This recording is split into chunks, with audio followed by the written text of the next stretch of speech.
تم جس امام سے ناراض ہو جاؤ اسے رکھتے ہو؟ کہتے ہو نا کہ مولانا صاحب صبح آپ تشریف لے جائیں، بستر گول کریں اپنا. تم اگر ناراض ہو جاؤ تو امام کو نہیں رہنے دیتے، فوراً اسے نکال کر باہر کر دیتے ہو. تم اگر ناراض ہو جاؤ، متولی ناراض ہو جائے، حاجی جی ناراض ہو جائے، نمازی ناراض ہو جائے تو کسی امام کو مسجد میں نہیں رہنے دیتے. حضور صلی اللہ علیہ وسلم کو اتنا بھی اختیار نہیں کہ جس سے حضور ناراض ہو اس امام کو وہاں سے ہٹا ہی دے. مدنی کریم کو تمہارے نزدیک اتنا بھی اختیار نہیں ہے. ادھر کہتے مختار کل ہو اور ادھر زبردستی ہو رہی ہے، حضور ناراض ہے اور امام مصلی پہ چڑھے کھڑے ہیں.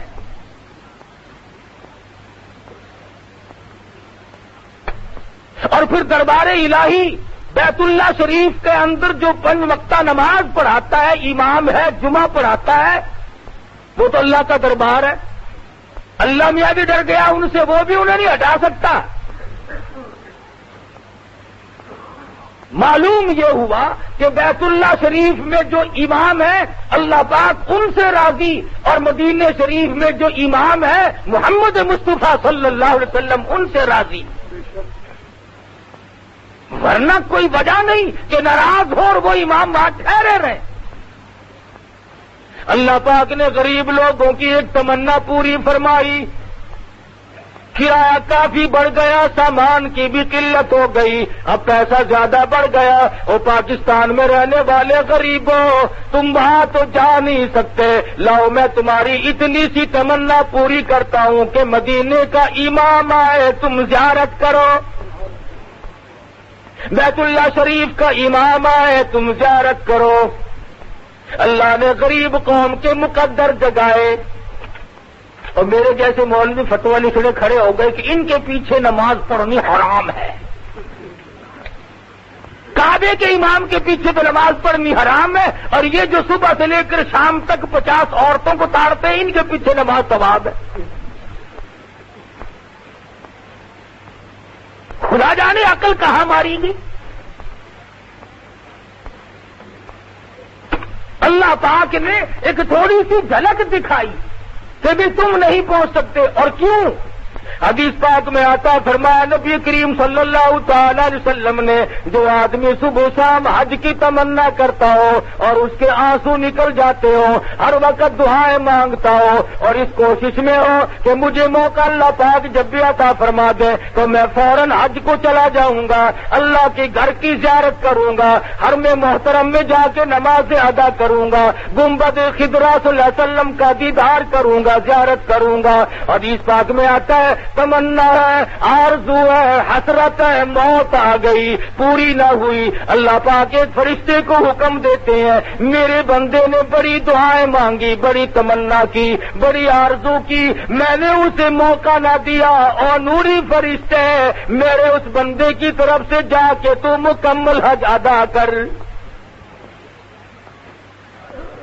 کیونکہ اس کی آرزو ہے، اس کی حسرت تھی، اس کی تمنا تھی. تو مسئلہ کہتے ہوئے سوچنا لوگ بھول گئے کہ مسئلہ کہیں تو کس طرح سے کہیں اور کیا کہیں. وہ ایک آدمی آیا فتویٰ لینے ایک مولوی کے پاس، عورت آئی، وہ کہنے لگی کہ اس طرح سے انتقال ہو گیا، میرے خامند کا مال اب جائیداد تقسیم ہونی ہے، میرا کتنا حصہ بنے گا؟ مولوی صاحب نے فتویٰ دیا کہ 8واں حصہ ملے گا، باقی تیری اولاد کا. اس نے کہا یہ تو کام بالکل خراب ہو گیا، 8ویں حصے میں کیا کام چلے گا؟ یہ سب بچے کچے لے گئے سارا حصہ. وہ کہنے لگی مولوی صاحب نوٹ دوں گی 100 کا بندہ، کوئی بڑی کتاب میں دیکھ لے اگر کوئی مسئلہ نکلتا ہو. انہوں نے کہا تو پہلے نوٹ لا پھر مسئلہ نکال دوں گا میں. اس نے دے دیا تو کہنے لگا ایسی کتاب میں سے نکالوں جس کا انکار کوئی نہ کر سکے. ماں اغنا عنہ مالہ و ماں کا سب، سارا ہی ماں کا ہے، ماں کو دے دو، بچوں کی ماں کو دے دو اور کسی کا کوئی حصہ نہیں.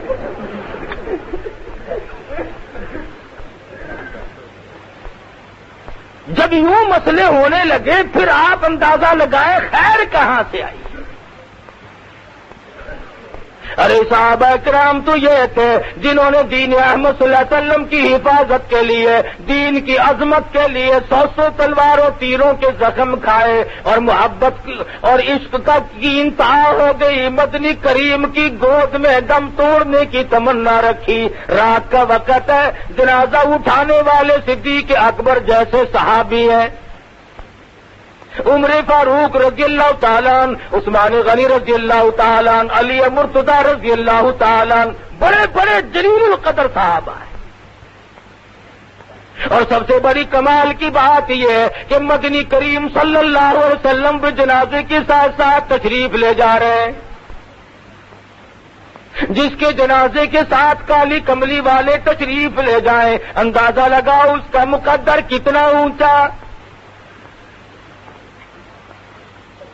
راستے میں چلتے چلتے سیدنا ابو ہریرہ رضی اللہ تعالی عنہ کی نظر پڑی۔ یہ بڑا عاشق صحابی تھا، ہر وقت مدنی کریم کی ادائیں تکتا رہتا تھا۔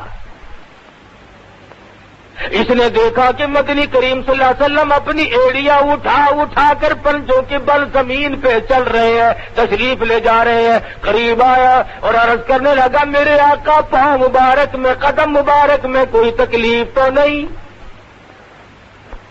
کیوں؟ ایڑیاں اٹھا کر آپ پنجوں کے بل انگلیوں سے چل رہے ہیں، تشریف لے جا رہی ہیں، مجھے تو خطرہ ہوا کہ کوئی تکلیف تو نہیں؟ فرمایا، ابو ہریرہ تجھے علم نہیں، اس صحابی نے 100 کے قریب زخم کھا کر اللہ کی راہ میں شہادت حاصل کی، میری گود میں دم توڑا، تمنا کتنی اچھی کی، دین کی حفاظت کے لیے اپنی جان کو چھلنی کرا دیا۔ آج اس کا جنازہ پڑھنے کے لیے آسمان سے اتنے نوری فرشتے آئے ہوئے ہیں کہ پورا قدم رکھنے کی گنجائش کوئی نہیں، پورا قدم نہیں رکھا جا سکتا۔ کالی کملی والے کے صحابہ کے جنازے فرشتوں نے پڑھے، جہاں نیک لوگ بھی ہمیں نصیب نہیں، آگے بے وضو آ کر یوں ہی کھڑے ہو جاتے ہیں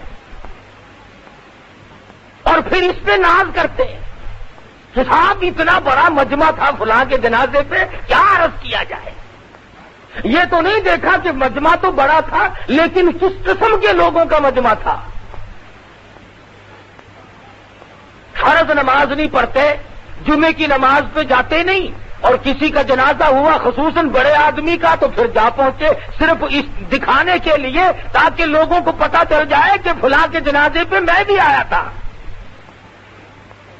اور بلکہ جب کسی وزیر کا جنازہ ہو، کسی بڑے افسر کا جنازہ ہو، جدھر فوٹوگرافر کھڑے ہو نا، اس طرف کو آگے جا کر کھڑے ہوتے ہیں، صفحے سیدھی کر لینا جی۔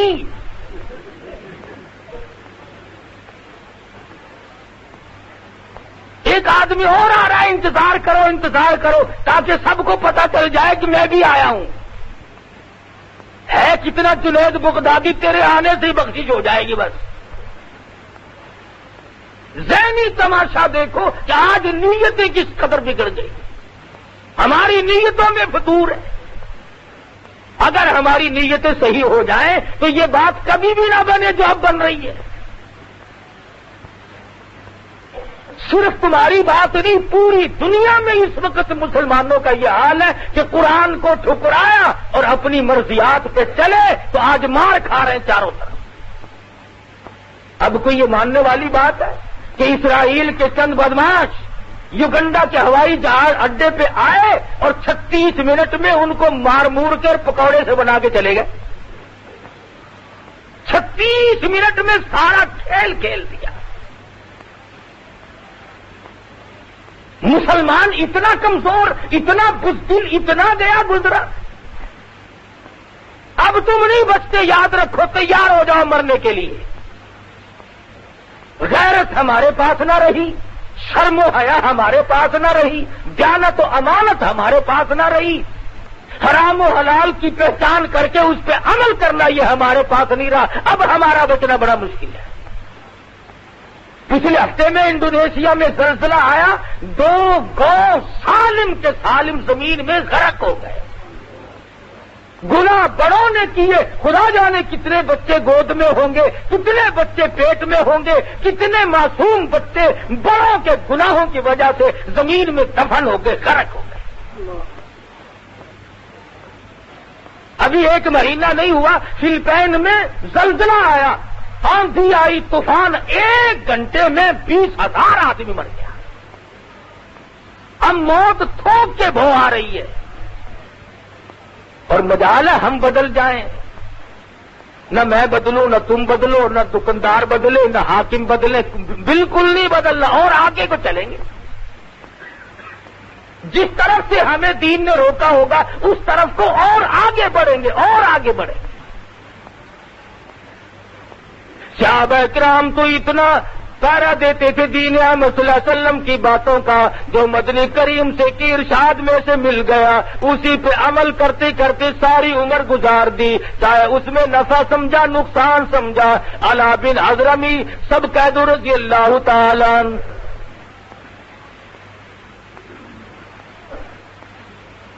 300 کے قریب صحابہ کرام کا ایک لشکر فاروق اعظم رضی اللہ تعالیٰ عنہ نے بھیجا۔ شام کا وقت تھا، اندھیری رات شروع ہو گئی، اور قدرت خدا کی 300 اونٹ تھے، سارے چھٹ کر بھاگ گئے۔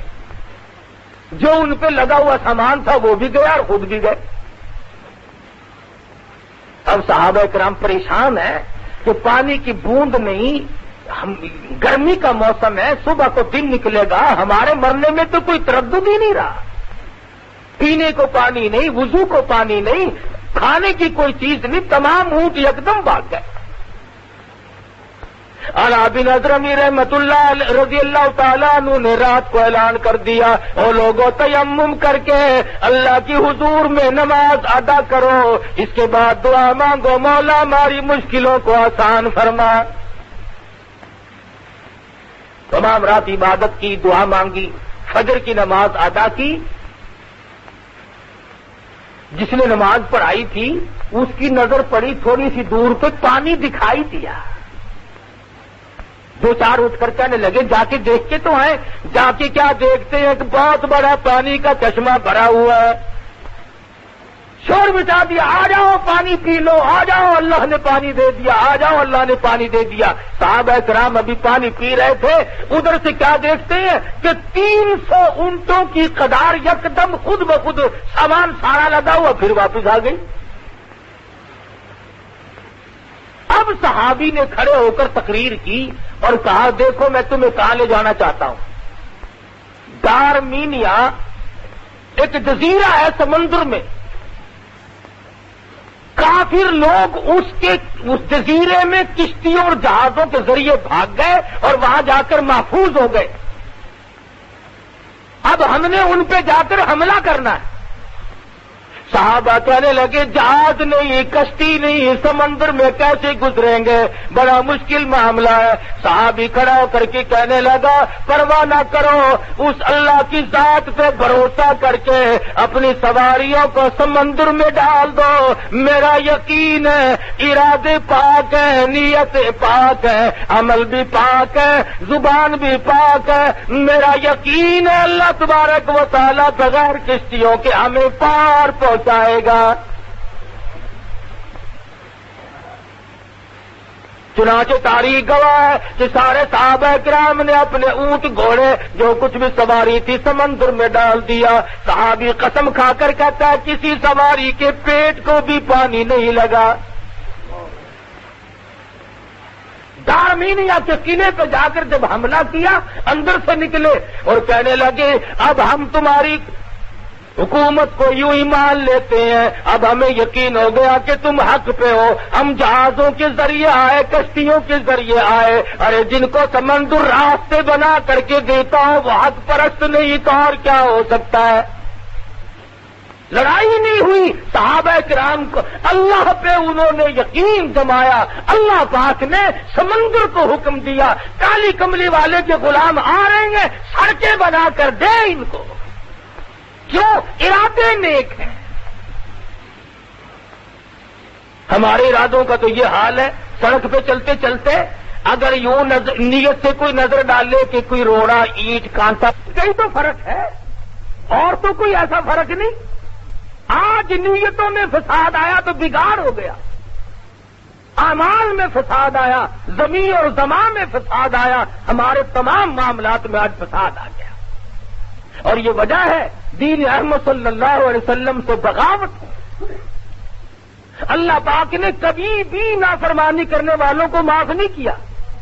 یہ صحابہ کرام کی جماعت ایک اور جنگ قادسیہ میں جا پہنچی. انہوں نے جا کر کے قلعے پہ حملہ کیا، اس کو فتح کر لیا. بڑا سونا ملا، بڑی چاندی ملی، ہیرے جواہرات ملے. ایک صحابی کو ایک ایسا ڈبہ ملا جس میں بہت اعلیٰ قسم کے قیمتی موتی بند تھے. اس نے جا کر کمانڈر کو دیا. وہ کہنے لگا سارا مال ایک طرف اور یہ پورا ڈبہ ایک طرف، تجھے پتا نہیں تھا اس میں کیا چیز بند ہے.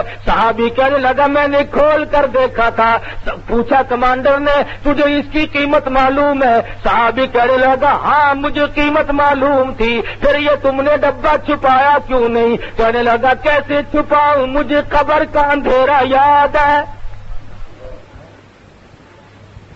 کیسے چھپا لیتا، مجھے تو قبر کا اندھیرا یاد ہے. میں نے تو ایسی کوٹھڑی میں جانا ہے، نہ میرا عزیز ہوگا نہ میرا کوئی رشتے دار ہوگا، اکیلا میں ہوں گا. دلوں میں کچھ گڑبڑ آ گئی. کسی نے دینار کچھ ادھر ادھر کر لیے، اور ایک مسلمان نے تو ایسا کیا کہ بلی ماری، اس کا پیٹ چاک کیا اور اس میں سونے چاندی اور جواہرات بھر کے اسے سی کر رسی میں باندھ کر یوں گھسیٹتا ہوا لے گیا کہ مردار کو باہر پھینک کے آؤں. اسی طرح سے کافی سارے لوگوں نے گڑبڑ کی. علماء لکھتے ہیں کہ جب یہ دولت بہانے سے ادھر ادھر کر کے جہاز پہ سوار ہو کر چلے تو غیب سے آواز آئی کہ بدجانتوں کو غرق کر دو. ایک بھی نہ بچا. خدا کے یہاں کسی کا لحاظ نہیں کہ یہ فلانا ہے اور یہ فلاں نہیں، وہ تو اعمال دیکھتا ہے. آج اعمال برباد ہو گئے جبھی تو بات بگڑ رہی ہے. اس لیے قرآن مجید نے صاف صاف طور پہ جانت کے لیے، امانت کے لیے لوگوں کو سمجھا دیا، بتا دیا کہ خبردار ہو جاؤ. ما کانا لبشر، کسی آدمی کو یہ چیز شایان شان نہیں کہ وہ جس کو امانت دی جائے اس میں ذرہ برابر بھی خیانت کرے. حضور فرماتے ہیں امانت میں خیانت کرنے والوں کو قیامت کے دن میرا دیدار نہیں، میری شفاعت نہیں. اور لوگ اس وقت کھڑے ہو کر کے روئیں گے یا لیتنی لم اتخذ فلانا خلیلا. اے کاش ہم اللہ کے سوا، نبی کے سوا کسی کو اپنا نہ سمجھتے، دنیا کے پیچھے لگ کر یوں ہی برباد ہو گئے. اور فرمایا وَكَمْ أَهْلَكْنَا قَبْلَهُمْ مِنَ الْقُرُونِ مِنْ بَعْدِ نُوحٍ، میں نے کتنوں کو پہلے برباد کر دیا نوح علیہ السلام کے بعد بھی. جب لوگوں نے بدعمالی پھیلائی، بغاوت کی، دین سے، اسلام سے منہ موڑا، اللہ کے حکم کو ٹھکرایا، خداوند ذوالجلال نے ان کو ایسی سزائیں دی کہ بچانے والا کوئی نہیں. ارے کبھی تو لوگ ایسے تھے. حضرت اسماعیل ہیں، بزرگ ہیں، سب کہہ دو رحمت اللہ علیہ.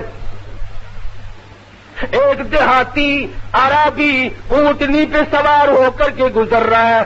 نورانی شکل دیکھ کر پوچھنے لگا اللہ والے تیرا کیا نام ہے؟ فرمانے لگے لوگ مجھے محمد اسماعیل کہتے ہیں. وہ دیہاتی کہنے لگا وہی اسماعیل جو بزرگ بڑا ولی ہے؟ فرمانے لگے ہاں وہی ہوں. اونٹنی سے نیچے اتر آیا اور قریب آ کر کے کہنے لگا اللہ واسطے مجھے خدا کا قرآن سنا.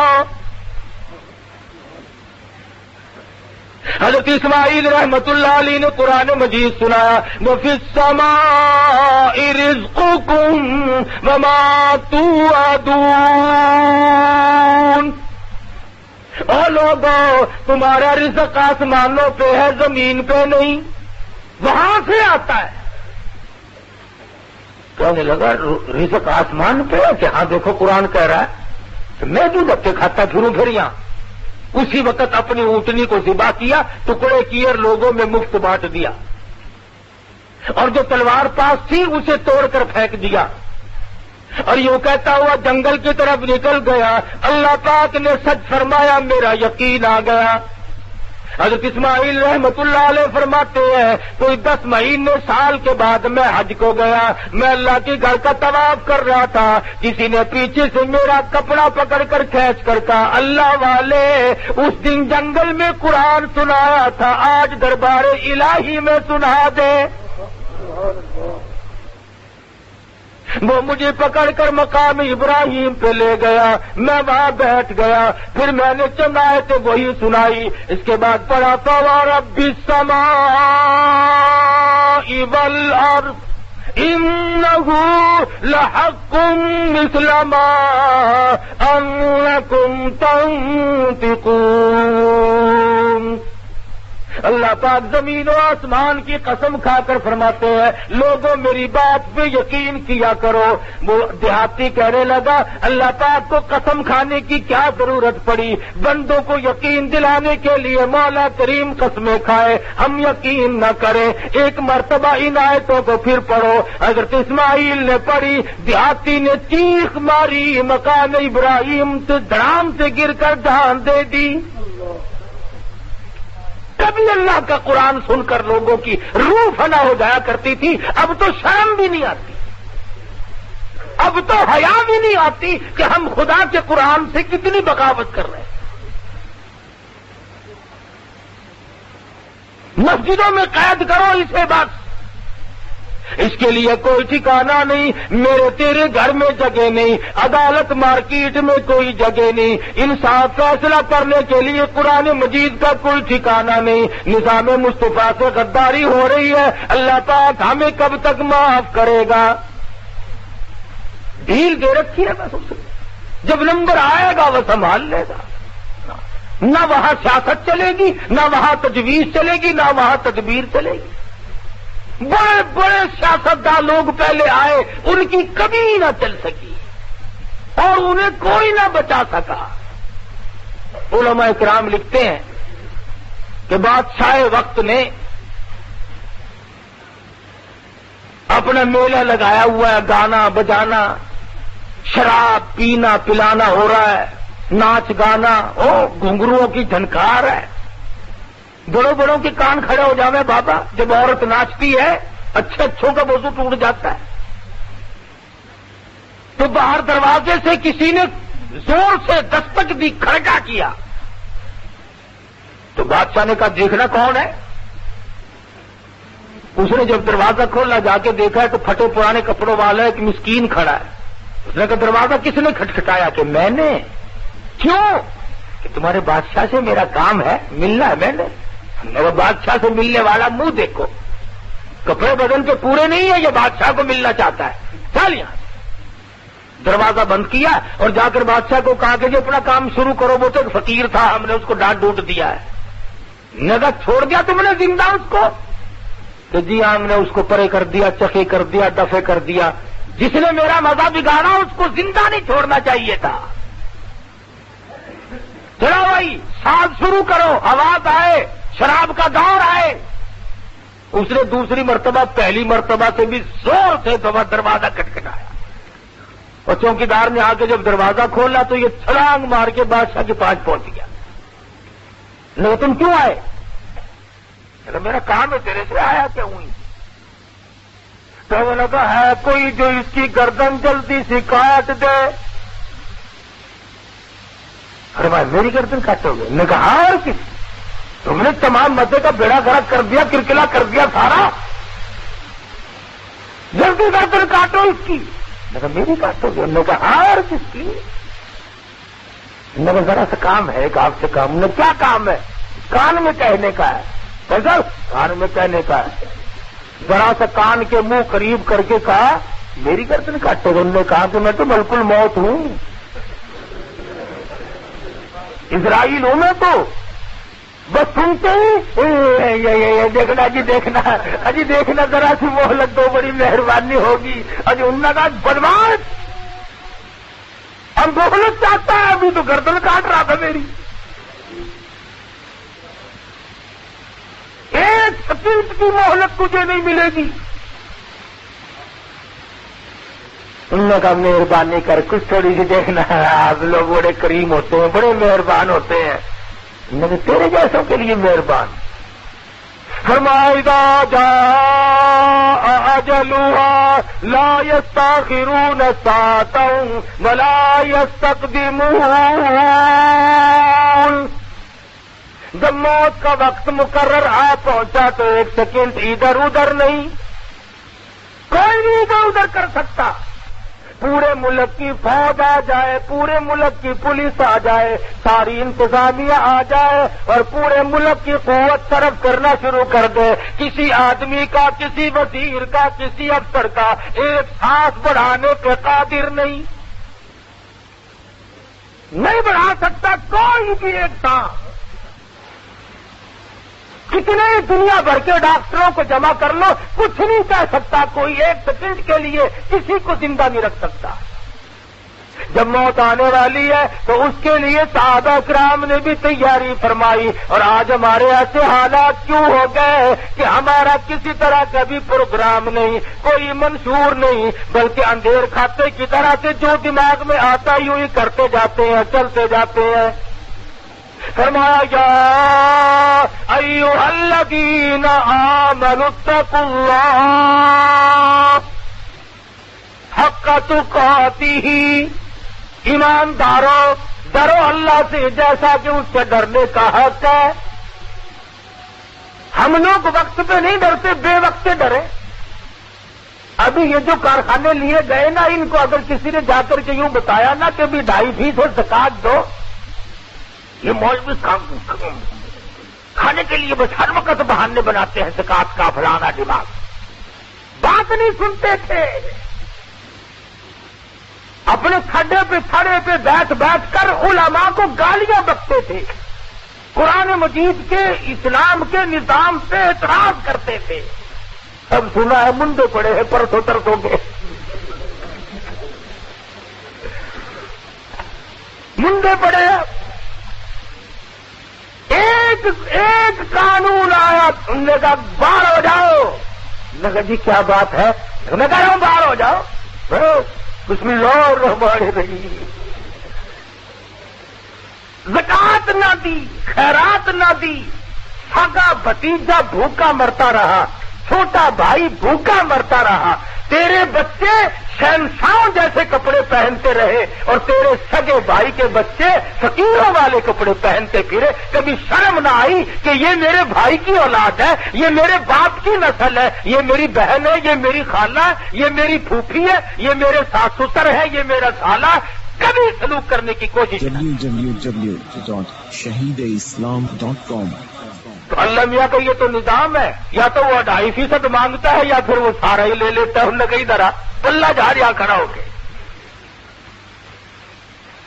اور ابھی صرف اسی پہ بس نہیں، اور خدا جانے کس کس چیز کا نمبر ہے۔ ہمیں تو ڈر نہیں، ہم تو ہر وقت کہتے ہیں کہ ہمیں قومی ملکیت میں لے لو فٹافٹ۔ ہمارا کیا جائے گا؟ باغ اپنا نہیں، جائیداد اپنی نہیں، کارخانہ اپنا نہیں، یہ پیٹ کا کارخانہ، روٹی تو دیں گے،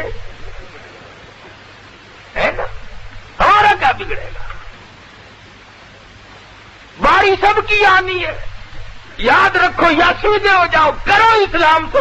30 برس اسلام سے غداری کی، نظام مصطفیٰ سے 30 سال تک غداری کی، لاکھوں مسلمان کٹوایا جب پاکستان بنا، شرم نہ آئی کہ ہم ان معصوم بچوں کی روحوں کو تکلیف دیں گے۔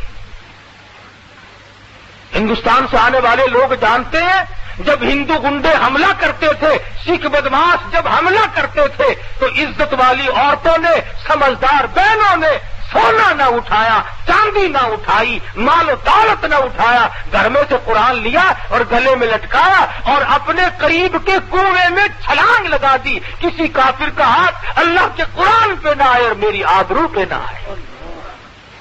تم نے 30 برس تک ان بہنوں کا منہ چڑھایا۔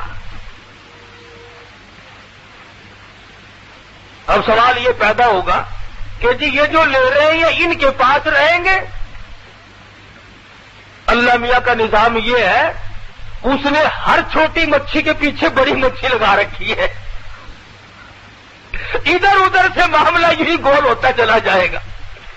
بہرحال ہم پریشان ہیں اور رہیں گے جب تک حضور اکرم صلی اللہ علیہ وسلم کے لائے ہوئے قرآن کو ہم اپنے دستور میں، آئین میں، فیصلے میں. دیکھو صبح کو 2 حاجی لڑ پڑے، یہاں نمازی 2 لڑ پڑے، اور میں انہیں کہوں کہ آؤ قرآن فیصلہ کروا لو، بالکل نہیں آئیں گے، چاہے وہ روزانہ 100 رکعت نماز نفل کی نیت باندھتے ہو.